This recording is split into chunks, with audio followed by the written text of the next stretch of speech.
Proposition question number 1. I have not seen her fill in the blank last year.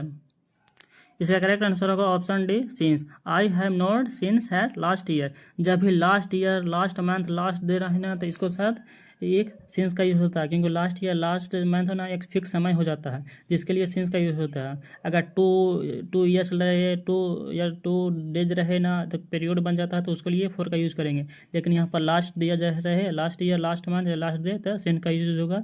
इसलिए correct answer होगा option D since. I have not seen her since last year, यानी कि मैंने उसको last साल से, अंतिम साल से उसे नहीं देखा है. ऑप्शन बी है ऑफ, ये नहीं होगा. ऑप्शन बी 4 भी नहीं होगा. 4 मिस होता है पीरियड के लिए, यहाँ पर फिक्स समय, इसलिए ऑप्शन डी ही होगा सिंस. क्वेश्चन नंबर 2 है for safety she keeps her jewellery fill in the blank a safe. यानी कि सेफ्टी के लिए वह ज्वेलरी को है ना जो अंदर रखता है.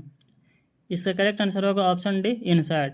For safety she keeps her jewellery inside a safe. यानी कि जब उसको डर है ना कि चोरी वोरी हो जाए, इसके प्रति बचने के लिए वो इनसाइड में होता है अंदर रखना, यानी कि वो इनसाइड सेफ के अंदर ज्वेलरी को छुपा कर रखता है. करेक्ट आंसर होगा option D inside. Option A है सीन्स मिस होता है, इससे यह कारण बताता है, ये नहीं होगा. ऑप्शन बी ऑफ मिस होता है, पोजीशन बताता है, संबंध बताता है, ये भी नहीं होगा. ऑप्शन डी है फोर मिस होता है के लिए, ये भी नहीं होगा. यहाँ पर करेक्ट आंसर होगा ऑप्शन डी इनसाइड.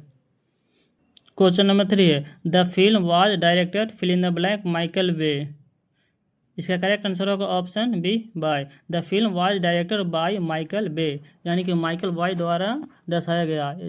ये जब भी यहाँ पर है ना जो सेंटेंस है जो पैसिव वॉइस में जा रहा है, क्यों? क्योंकि ऑब्जेक्ट पहले आएगा. जब भी पहले ऑब्जेक्ट आ जाता है ना तो बाहर कैसा हो जाता है, वो सेंटेंस पैसिव में जाता है. जैसे फिल्म वाज डायरेक्टेड बाय, और जब भी वाज प्लस V3 आए ना या is M R plus V3 आए तो हमेशा पैसिव में ही जाता है. यहाँ वाज डायरेक्टेड प्लस V3 है, इसलिए यहाँ पर बाय होगा. बाय मीन्स डूअर हो, यानी कि डूअर होता है, यानी कि उसके द्वारा ये फिल्म को डायरेक्ट किया जा रहा है. तो film was directed by Michael Bay, यानी कि माइकल बे के द्वारा यह फिल्म को डायरेक्टर किया जा रहा है.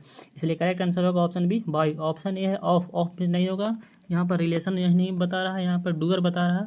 ऑप्शन सी है फोर के लिए, ये भी नहीं होगा. ऑप्शन डी सिंस भी नहीं होगा. यहाँ पर करेक्ट आंसर होगा option B by. Question number 4 है the fox crawled fill in the blank the fence. इसका करेक्ट आंसर होगा option D under. The fox crawled under the fence, यानी कि जो फॉक्स लोमड़ी है ना जो क्रॉल में उसका रेंगना, यानी कि फेंस चारों बड़ी से लगा हुआ, फेंस के नीचे रेंगने के आगे बढ़ रही है.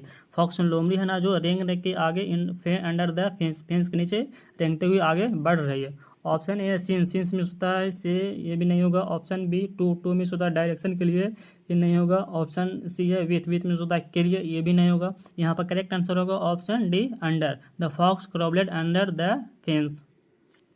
क्वेश्चन नंबर 5 है I waited for her fill in blank the museum, यानी कि मैं वेट कर रहा था फॉर उसके लिए fill in the blank the museum. इसका करेक्ट आंसर होगा option B outside. I waited for her outside the museum. Outside होता ही नहीं बाहर, यानी कि मैं वेट कर रहा था आउटसाइड द म्यूजियम, जो म्यूजियम है ना उसके बगल में वेट कर रहा था, यानी कि मैं म्यूजियम के बाहर इंतज़ार कर रहा था उसके लिए. क्यों इंतज़ार? इसलिए कि वो आएगी. ऑप्शन ए है अबाउट में होता है के लिए, के बारे में, ये नहीं होगा. ऑप्शन सी ही अपॉन में होता है ना, ये जब अपॉन में होता है जो तेज़ी से दौड़ते हुए या रन करते हुए टेबल पर से कूदक जाए, जंप मार दे, उसे अपॉन बोलते हैं. ऑप्शन डी है थ्रोज में होता है कि एक ओर से दूसरी की ओर जाने को थ्रोज बोलते हैं. मीडियम में यूज होता है थ्रोज, ये भी नहीं होगा. यहाँ पर करेक्ट आंसर होगा option B outside. I waited for her outside the museum. Question number 6 है I was born fill in the May. इसका करेक्ट आंसर होगा option A in. I was born in May. जब भी duration लंबा हो, यानी कि डे हो, मंथ, डे में तो ऑन लगता है, लेकिन जब भी मंथ हो, जब भी विंटर हो, विंटर हो गया, लंबा ड्यूरेशन हो, ईयर हो, बहुत से लंबे ड्यूरेशन में हमेशा इन का यूज़ होगा. मंथ एक लंबा ड्यूरेशन है, मई मंथ ये लंबा ड्यूरेशन है, तो इसके लिए इन का यूज होगा. इसलिए करेक्ट आंसर होगा option A in. I was born in May, यानी कि मैं मई में जन्म लिया था. बी फ्रॉम है, फ्रॉम मिस होता है, इससे ये ओरिजिन को बताता है, ये नहीं होगा. ऑप्शन सी है ऑन मिस होता है, कॉन्टैक्ट में जब रखा रहे तब होता है, ऑन में नहीं होगा. ऑप्शन डी है ऑफ मिस पोसेशन या रिलेशन बताता है, ये भी नहीं होगा. करेक्ट आंसर होगा option A in. Question number 7 है they climbed fill in the blank the highest hill they could find. यानी कि क्लेम होता है ऊपर चढ़ना। They climb the highest hill could find, यानी कि वो कुछ पाने के लिए ऊपर चढ़ना चाहते हैं। इसका करेक्ट आंसर होगा option A up. They climbed up the highest hill they could find, यानी कि क्लेमेड अप होता है ना कि मूवमेंट और अपर नीचे से ऊपर जाना, नीचे से ऊपर जाने को क्लेम अप बोलते हैं। यानी क्लेम अप होता है ना कि नीचे से ऊपर चढ़ने की क्रिया को क्लेम अप बोलते हैं। इसलिए करेक्ट आंसर होगा option A they climbed up the highest hill they could find, यानी कि वह कुछ पाने के लिए नीचे से ऊपर जाएगा, यानी कि जा रहा है। ऑप्शन बी है फ्रॉम इस तो ओरिजिन होता है, ये नहीं होगा। ऑप्शन सी ऑन तो कॉन्टैक्ट में होता है, टेबल जैसे टेबल बुक रखी हो उसी के लिए ऑन का यूज होगा, ये भी नहीं होगा। ऑप्शन डी है आउटसाइड में बाहर के सेंस में होता है, ये भी नहीं होगा। यहाँ पर करेक्ट आंसर होगा option A up. Question number 8 है the river Thames flows fill in the blank London, यानी कि थेम्स नदी है ना जो लंदन में प्रवाह करती है।